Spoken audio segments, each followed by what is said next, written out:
பரமசிவன் கழுத்தில் இருந்து பாம்பு கேட்டது, கருடா சௌக்கியமா?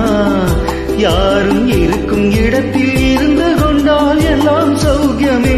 கருடன் சொன்னது அதில் அர்த்தம் உள்ளது.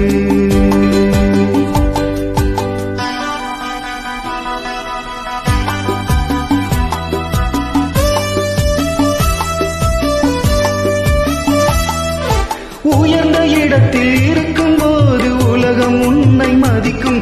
உன் நிலைமை கொஞ்சம் இறங்கி வந்தால் நிழல் கூட மிதிக்கும். உயர்ந்த இடத்தில் இருக்கும் போது உலகம் உன்னை மதிக்கும்.